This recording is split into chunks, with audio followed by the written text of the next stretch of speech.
Hi, this is Tessa Keogh again, and we're back to the alphabet after taking a short detour yesterday.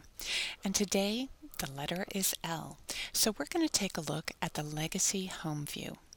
Now, first of all, I'm showing you one of my families in the family view.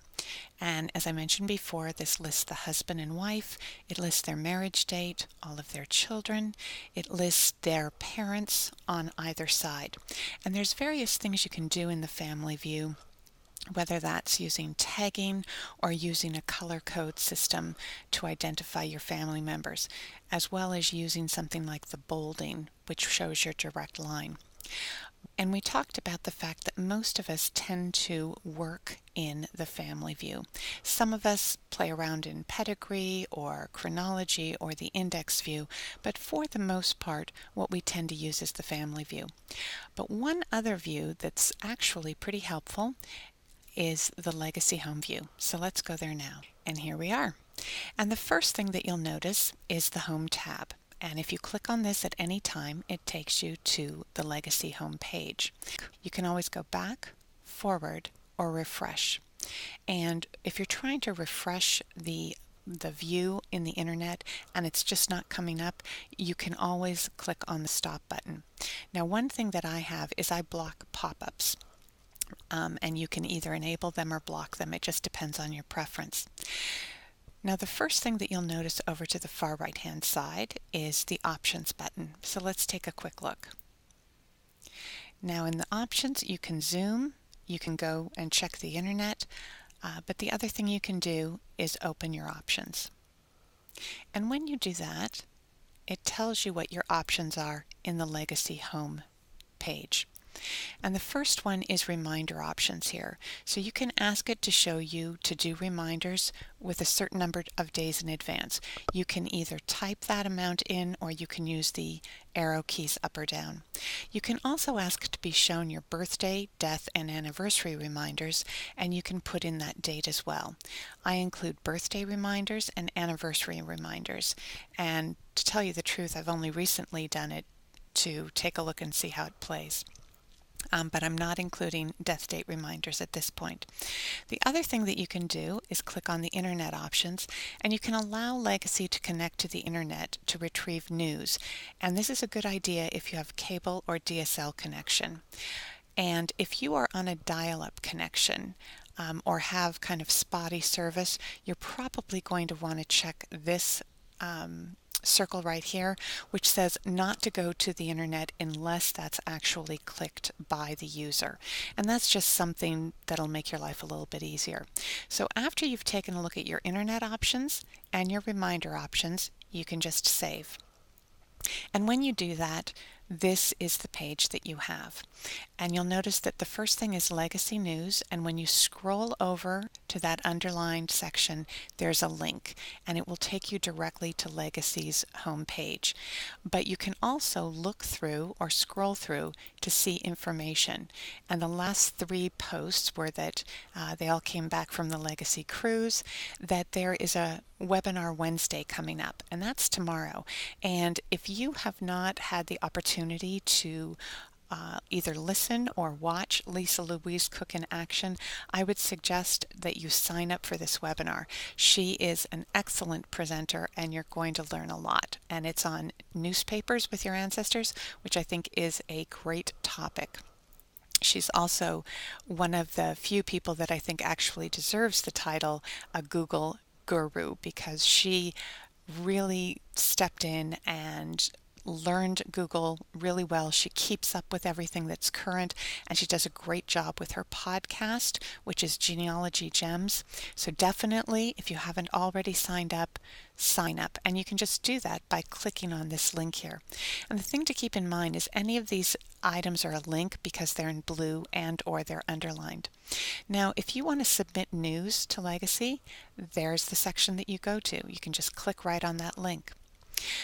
Your to-do items will show up, and that's either a good thing or a bad thing, depending on how far behind you are with your work.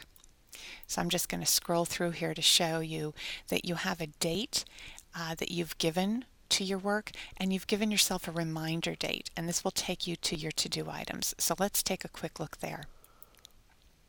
When I do that, my to-do item for Anders Elofsson comes up, and it tells me the category I placed it in, and those are categories that you choose. It tells you the locality. The only thing that I would say here is I truly wish that locality didn't have to be filled in this instance, but that Legacy would work with the localities that we put in our master location list. The next item is your task needing to be done, and I'm just going to quickly tell you how I do mine, which is I put a date in. If there's an actual date, that's fine. If it's a year, that's fine as well. I leave 2 spaces, have a hyphen, 2 more spaces, and then the title of what I'm looking for with the person's name. Because the thing to keep in mind is you might be working with a to-do item that is going to have a person's married name or a name change. And that's going to be different than their original name, which is what this comes up in. You have an open date for an item, and you have a reminder date. Then you have the option of opening or closing. You can put your task description in greater detail here. You can put your results, which I did, but I have some email contacts that I need to follow up on. And you have your date, you have your repository. And this can be anything that you use. You can select it, you can edit it at any time. And keep in mind, you can also put notes there. You have a choice of your type and your priority. You can also tag it, give it a file ID number. You can attach a source citation, any number of things. So these are your to-do items, and you can reach them right in Legacy Home. And if you keep these up to date, you can pretty much just flip through your to-do items and keep up with the workload. The other thing is birthdays and anniversaries, and I just wanted to show you here. I added a few that are hopefully all out of a privacy time frame. But if you go into either birthdays or anniversaries, you have a link at the information you were looking for. So let's take a quick look. Now when we come to the marriage information for this couple, I have their marriage date entered as well as their place. I could have notes, I could have images or media, I could have a source citation, I could have an address in here, and I could also use the calendar. Keep in mind this is the general section. You also have the opportunity to change the wording section. Now the thing you need to keep in mind if you want either a birthday or an anniversary to show up in the Legacy Home view is that you're going to need to click right here. You can click on an anniversary reminder, you could click on any tags that you want, and then you simply save it. And once you've done that, you're going to get your anniversary reminder, and let's take a quick look at what a birthday reminder would look like. In this instance, we're going to the individual's information page, and yet again we come over here to this corner and we click on the box for a birthday reminder. So since this individual's birthday is on October 21st and he was born in 1859, if I clicked on the birthday reminder, it tells me that he'll be 154 years old in 6 days. As I said, I'm working with older date entries so that I don't have a privacy issue in this video. So that takes us through Legacy News, to-do items, birthdays and anniversaries. And keep in mind you could have birthdays alone, anniversaries alone, or death reminders alone, or combine all 3. Now you always have your statistics, and this gives you the number of individuals, the number of families, and the number of sources that you have included. And this is a very helpful one, which is updates.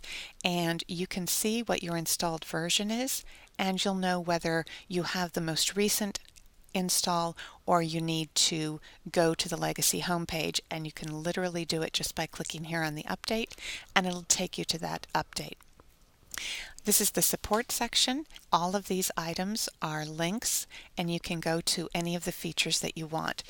Some of the most helpful, and you can get there from a variety of ways, which is the help icon right here, using the help section in any particular area, or going to the Legacy help file here. Click on that and it brings up the contents. You can look at the index, you can search for something, or you could have something marked as a favorite. The other things that I find helpful are to click on the webinar schedule, so you could sign up right here to watch and listen to Lisa Louise cook tomorrow. And you just need to click on the back section to take you back to your Legacy home view. I also find troubleshooting help very useful, as well as suggesting a new feature. So feel free to suggest new features to Legacy. I don't know when they'll get back to you or let you know how that goes, but if you have a great idea, send it into Legacy. So this gives you a sense of Legacy's homepage, and you can literally click on this item to go to their homepage. Now, this is the format that I have it to set up to read in, but if you clicked on Control Plus, that would increase the font size, and Control minus to decrease it. You can also go ahead and zoom in or out. So there's a number of ways to sign up for the webinars. Here's another way. You can take a look through any of the posts that Legacy has put up on their internal blog, and you can just basically check out what's going on. As I said, I like to work with a little bit smaller font. So that's a quick look at the Legacy home view, and as I said, it's the first tab on all of these tabs that you can work in, and it's right next to the family view. So if you don't use the Legacy home view at all, I'd like to suggest that you at least give it a try. Perhaps put some of your to-do items, your birthdays and anniversaries in here, and you'll have some reminders. And if you already use it and you have any more tips or suggestions for us, please feel free to share them in the comments section right below. Thanks for watching, and we'll see you tomorrow.